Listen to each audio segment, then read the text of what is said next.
हरे कृष्णा। श्रीमद् भागवतम स्कंध 4 अध्याय 12। आज हम श्लोक नंबर 11 से पढ़ेंगे।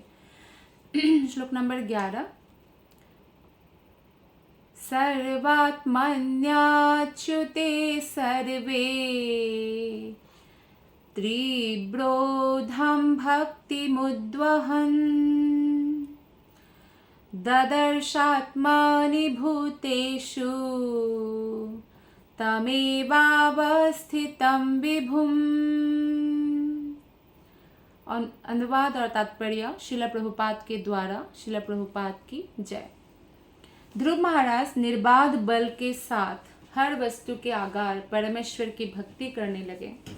भक्ति करते हुए उन्हें ऐसा दिखता मानो प्रत्येक वस्तु भगवान में स्थित है और वे समस्त जीवात्माओं में स्थित है।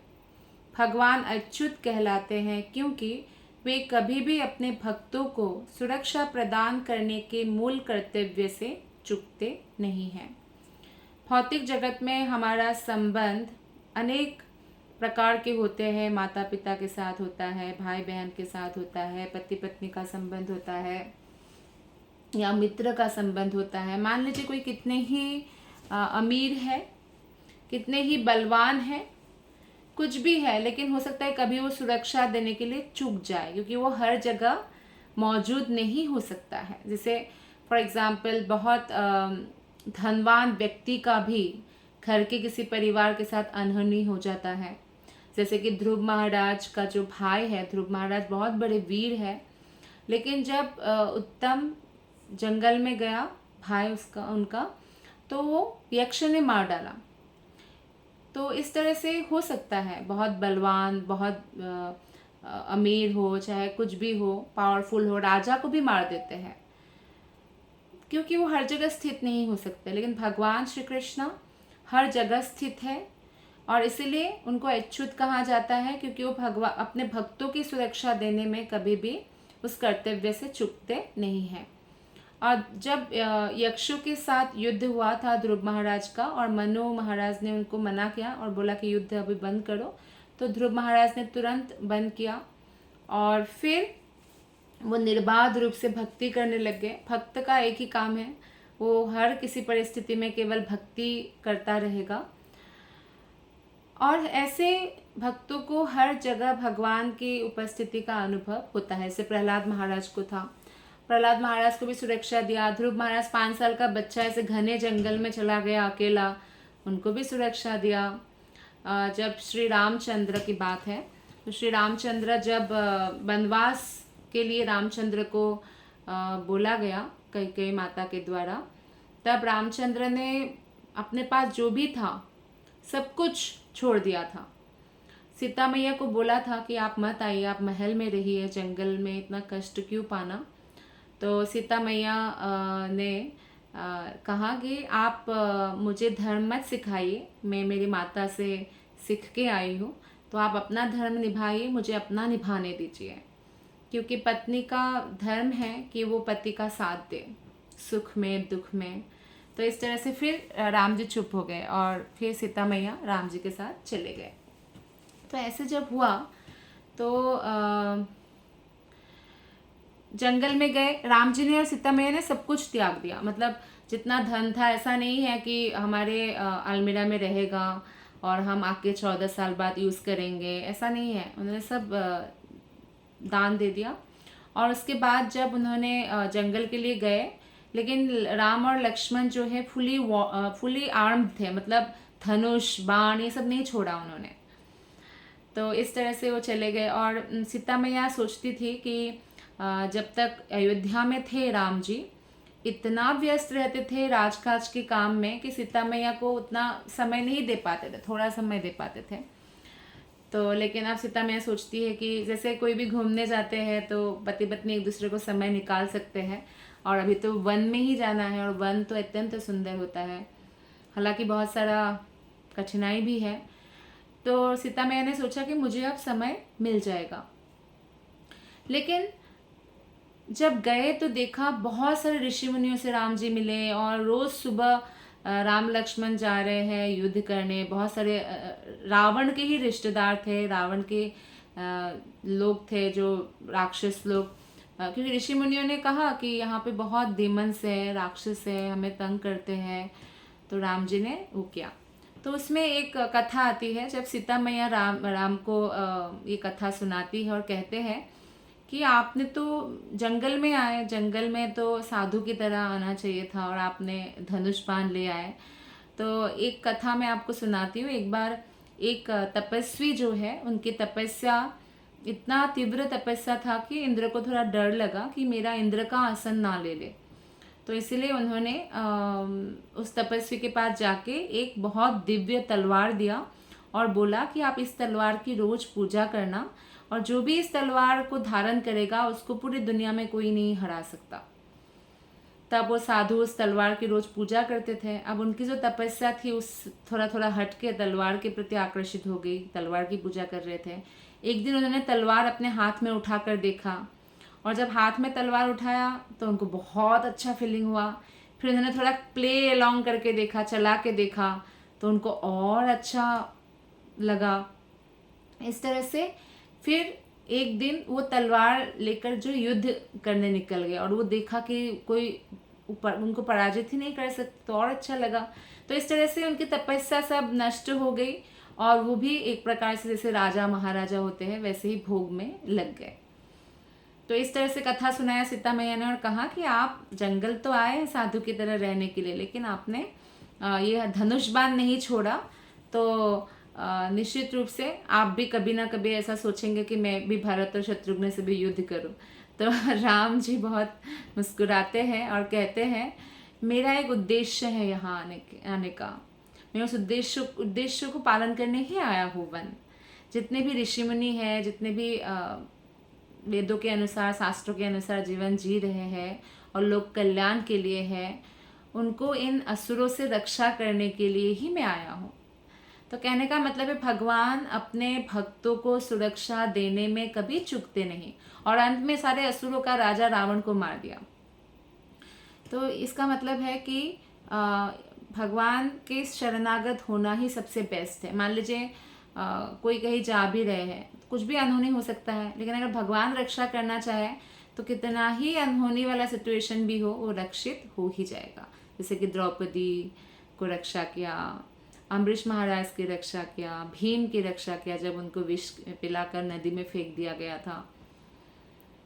तो ध्रुव महाराज ने ना केवल अनेक यज्ञ किए, और सारे यज्ञ जो है भक्ति में आगे बढ़ने के लिए, लोगों के सामने उदाहरण प्रस्तुत करने के लिए कि यज्ञ करते रहना चाहिए, जीवन में 3 चीज़ें नहीं छोड़ना चाहिए, तपस्या, दान और यज्ञ। तो ये हमेशा ध्रुव महाराज करते रहे। भगवत गीता में कहा गया है, ईश्वरः सर्वभूतानां हृदयेशे अर्जुन तिष्ठति। भक्त भगवान को प्रत्येक प्राणी के हृदय में स्थित देखता है। वो ना केवल उनका बाह्य दर्शन करता है, बल्कि आत्मदृष्टि से भी वो देखता है, और यही महाभागवत की दृष्टि है। महाभागवत का अगर हम शरणागत हो जाते हैं, जैसे कि आध्यात्मिक गुरु, तो महाभागवत है, और क्योंकि वो इनका एक ही चिंता है किस तरह से वो प्रचार करे पूरे विश्व में और बद्ध आत्माओं का उद्धार करे भगवान की प्रसन्नता के लिए।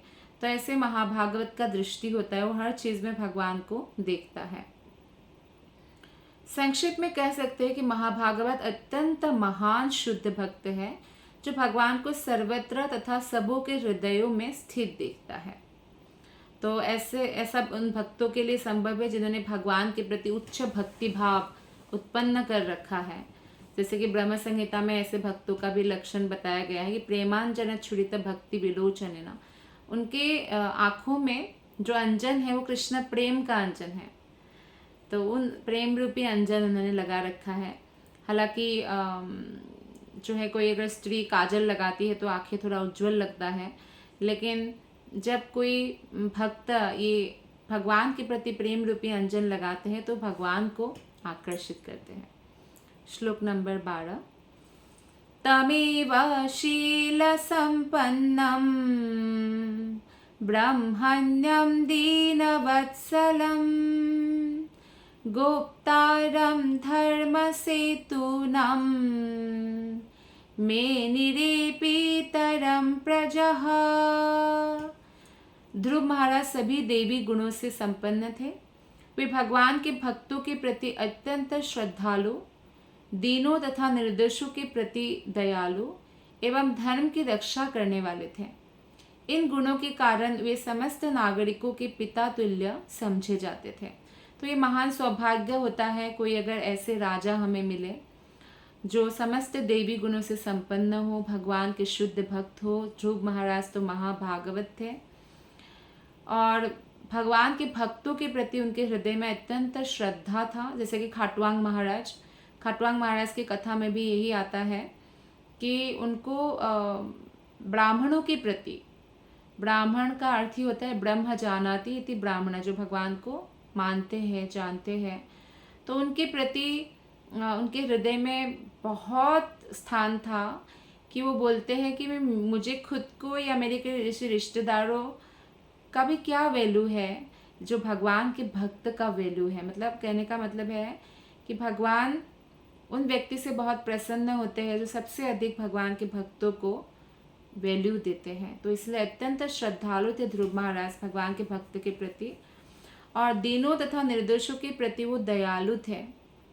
जो दीनहीन है या जो निर्दोष निष्पाप व्यक्ति है वो दयालु थे और धर्म की रक्षा करने वाले थे। इसी गुणों के कारण सारा नागरिक, सारा राज्य जो है उनको एक पिता के समान मानते थे। तो इस श्लोक पर ध्रुव महाराज के व्यक्तिगत गुणों का वर्णन हुआ है और ऐसा गुण एक साधु स्वरूप या राजर्षि राजा के अंदर पाया जाता है। तो यहाँ यह स्पष्ट बताया गया है कि नागरिक ध्रुव महाराज को पिता समान मानते हैं। जबरदस्ती नहीं करते थे हिटलर की तरह कि आपको मानना ही पड़ेगा, नहीं, वो अपने आप मानते थे। जिस प्रकार से बालक अपने सुयोग्य पिता पर आश्रित रहकर पूर्ण रूप से संतुष्ट रहता है, उसी प्रकार राज्य के नागरिकों को और राज्य अर्थात राजा द्वारा सुरक्षा मिलने पर उसी प्रकार संतुष्ट रहना चाहिए। तो इस प्रसंग में ब्रह्मण्यम शब्द बहुत महत्वपूर्ण है। ध्रुव महाराज ब्राह्मणों के प्रति अत्यधिक श्रद्धालु थे जो वेदों के अनुसार अपना जीवन जीते थे। जब अंग्रेज लोग आए और उन्होंने देखा कि शास्त्रों को इतना वैल्यू देते हैं भारत के लोग, इतना गुरुकुल है, सब में शास्त्र पढ़ाया जा रहा है और इसीलिए इनका कल्चर बहुत रिच है।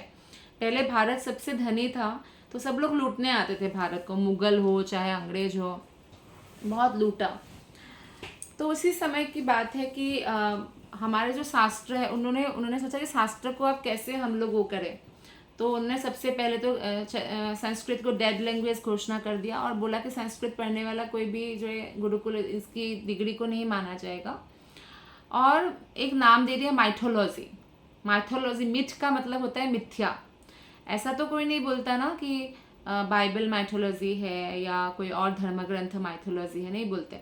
लेकिन हमारे सनातन धर्म के जो धर्म ग्रंथ है, भागवत, महापुराण, भगवद गीता, वेद, उपनिषद, इन सबको उन्होंने नाम दिया माइथोलॉजी। माइथोलॉजी मतलब एक्चुअली एग्जिस्ट नहीं करता था कभी, ये बस ऐसे फिक्शनल है ऐसा। लेकिन जो एक्चुअल में हमारा बहुत रिच ये हमारा हिस्ट्री है, तो कृष्णा या राम थे ऐसा वो नहीं मानते।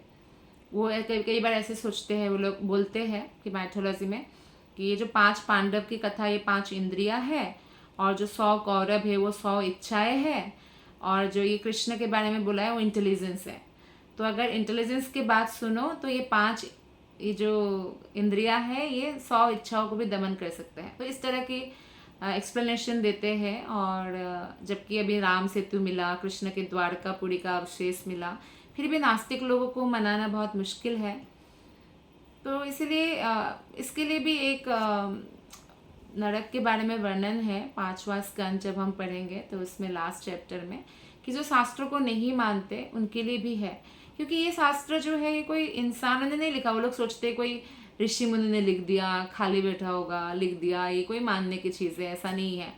लेकिन ये भगवान स्वयं यमराज बोलते धर्मम तो साक्षात भगवत प्रणीतम।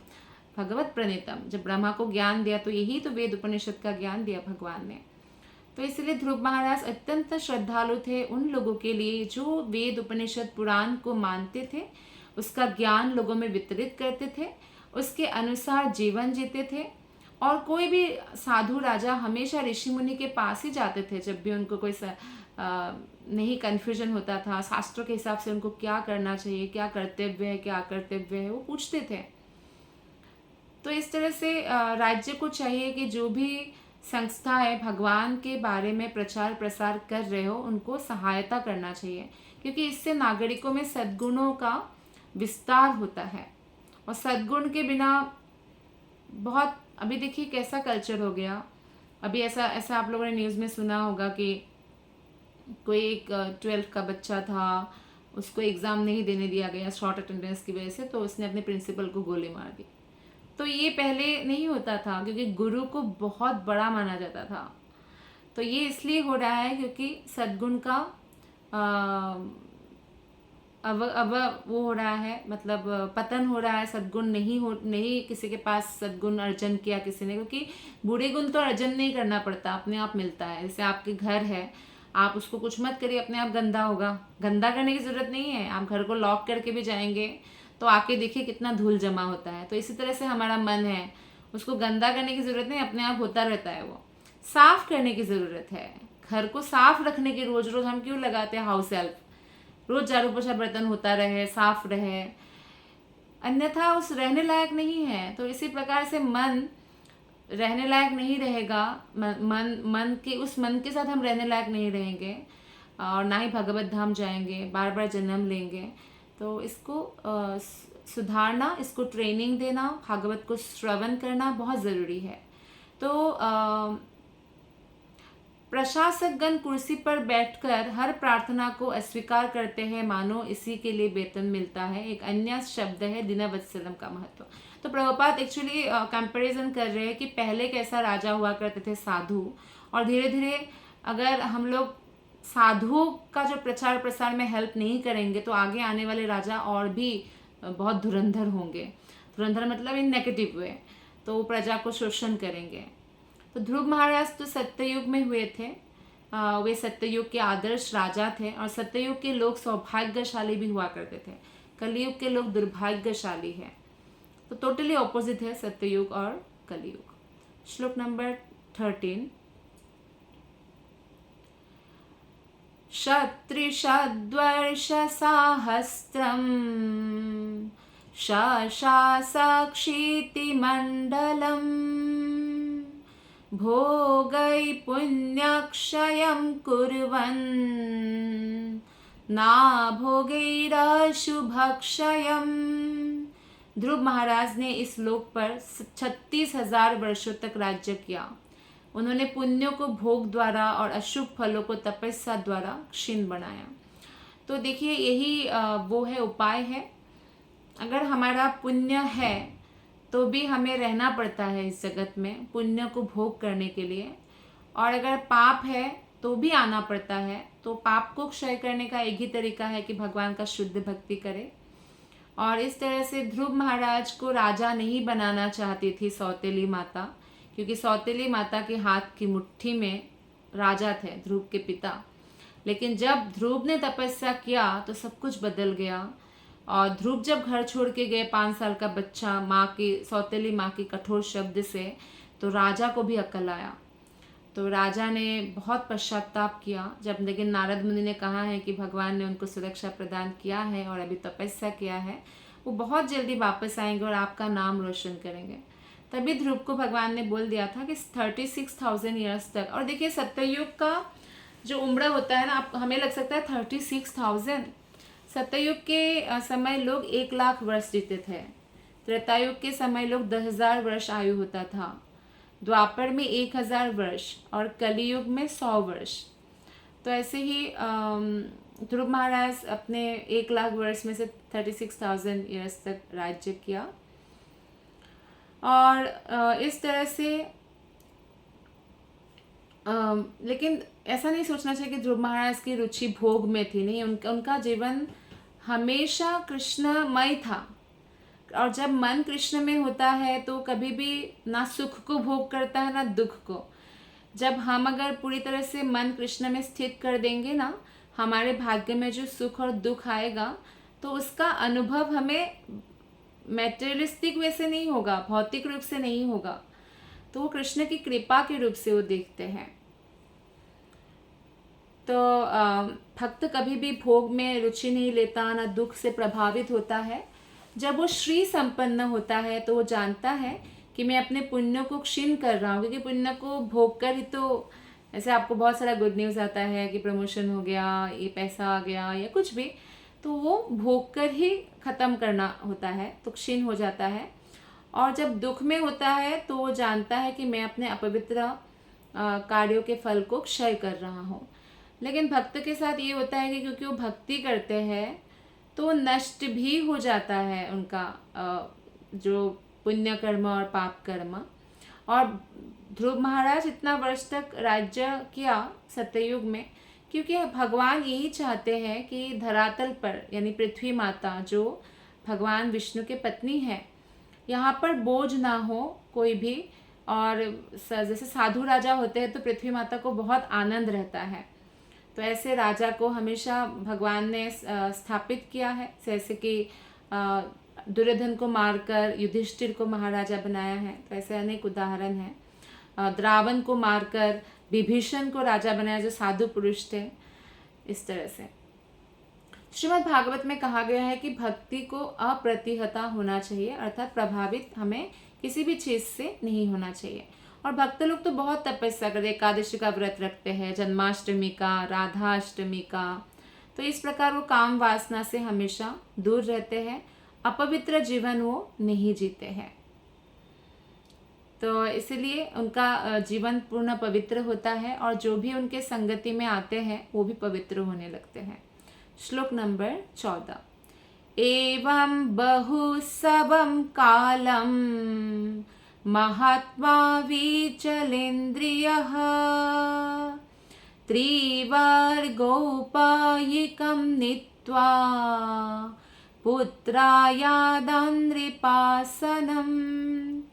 इस प्रकार आत्मसंयमी महापुरुष ध्रुव महाराज ने 3 प्रकार के सांसारिक कार्यों, धर्म, अर्थ तथा काम को ठीक तरह से अनेकानेक वर्षों तक संपन्न किया।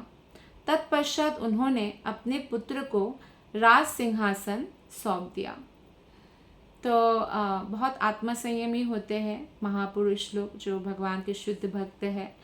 तो ध्रुव महाराज ने जो भी उनका कार्य था राजा के रूप में वो सब संपन्न किया, फिर अपने बेटा को सिंहासन दे दिया।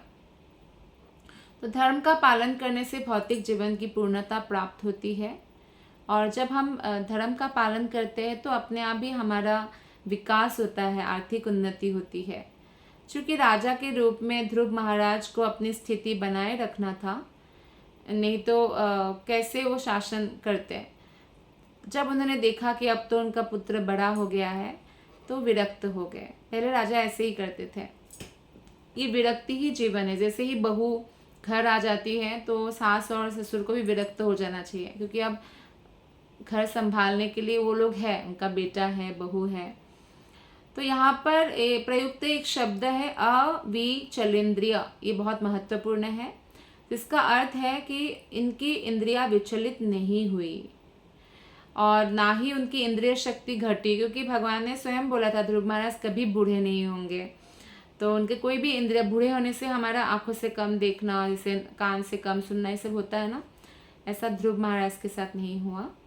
और जबकि उम्र से तो बहुत बूढ़े हो चुके थे। जैसे मान लीजिए अभी कोई 100 साल के बूढ़े इंसान हैं पर फिर भी जवान जैसे दिखते हैं, सारे इंद्रिय सही काम कर रहे हैं। तो ये कृष्ण की कृपा ही है, क्योंकि 5 साल के वर्ष में ही उन्होंने भगवान को संतुष्ट कर लिया था, दर्शन प्राप्त किया था। और उनकी सारी इंद्रियां तरुण थी। जैसे 100 साल में भी कोई अगर 25 साल की तरह उम्र में या 20 साल की तरह यंग रहे तो यंग रहना चाहते हैं। जैसे भारत के बाहर बहुत सारे ऐसे लोग हैं जो बॉइल्ड खाते हैं, रोज़ जॉगिंग में जाते हैं, सुबह सुबह ताज़ी हवा में, जिम जाते हैं, बहुत मेंटेन्ड रहते हैं। क्यों? ताकि इंद्रिय तृप्ति कर पाए। फिजिकली फिट रहेंगे तो पूरे उनका इंद्रिय जो है तरुण रहेंगे, तो फिजिकली फिट रहते हैं। लेकिन ध्रुव महाराज तो ऑटोमेटिकली फिट थे, फिर भी उनका इंद्रिय जो है ऐसे भौतिक व्यक्ति की तरह नहीं, वो हमेशा आत्मसंयमी बने रहे। उन्होंने अपने कर्तव्य सही ढंग से सांसारिक रीति से पूरे किए। अब जब राजा ययाति को शुक्राचार्य की बेटी देवयानी से राजा ययाति का विवाह होता है, लेकिन देवयानी राजा की पुत्री को अपनी दासी बनाकर अपने साथ ले जाती है, क्योंकि उनके बीच में लड़ाइयाँ थी। तो शर्मिष्ठा भी राजा से अट्रैक्ट होती है और शर्मिष्ठा से संतान उत्पन्न करने के कारण देवयानी मायके चली जाती है और अपने पिता शुक्राचार्य जो असुरों के गुरु हैं उनको कंप्लेन करती है। तो शुक्राचार्य श्राप देते हैं कि वृद्ध हो जाओ, क्योंकि इंद्रिय तृप्ति नहीं कर पाएंगे, वृद्ध हो जाएंगे। तो ययाति एकदम बूढ़े हो जाते हैं। लेकिन ये श्राप देके तो उन्होंने अपनी पुत्री को ही श्राप देने जैसा हुआ ना, क्योंकि पुत्री तो जवान है, उनकी पत्नी है। तो फिर उन्होंने ये भी कहा कि ठीक है, आपका कोई भी पुत्र अगर आपका बुढ़ापा ले ले तो आप फिर से जवान हो सकते हो। तो शर्मिष्ठा के एक पुत्र ने वो बुढ़ापा ले लिया था, तो ययाति फिर जवान हो गए। लेकिन कुछ समय बाद उनको रियलाइजेशन हुआ कि एक्चुअली इंद्रिय तृप्ति अच्छी बात नहीं है और भगवान की भक्ति ही सब कुछ है। तो उन्होंने फिर से वो बुढ़ापा वापस ले लिया और पुत्र को यंग एज वापस कर दिया। मतलब कहने का तात्पर्य है कि इंद्रिया को, भले ही हम यंग हैं तो भी इंद्रियों को दमन करना या इंद्रियों को कंट्रोल में रखना बहुत ज़रूरी है, तभी हम भक्ति में आगे बढ़ सकते हैं। तो भगवान चैतन्य के एक महान शिष्य थे श्रील रघुनाथ दास गोस्वामी। वो जमींदार के पुत्र थे, बहुत धनी व्यक्ति के पुत्र थे, इतने सारे वहाँ पे उनके लिए सेवक थे, लेकिन फिर भी उनको सांसारिक सुख भोगने की थोड़ा सा भी इच्छा नहीं थी। उनके पिता ने ये देखकर बहुत सुंदर एक तरुणी कन्या से रघुनाथ दास गोस्वामी का विवाह कराया, फिर भी वो कभी भी मन उनका इंद्रिय तृप्ति में नहीं लगा। तो शिला गौर सुंदर ने उन्हें सलाह दी कि अंदर से तुम अपने आप को, अपने मन को पूरी तरह से भगवान की सेवा में लगाओ, लेकिन बाहर से वो सारे कार्य करो जो करना चाहिए, जैसे पत्नी के साथ जैसा व्यवहार करना चाहिए, माता पिता के साथ जो व्यवहार करना चाहिए, ऐसा करो, कर्तव्य का पालन करो।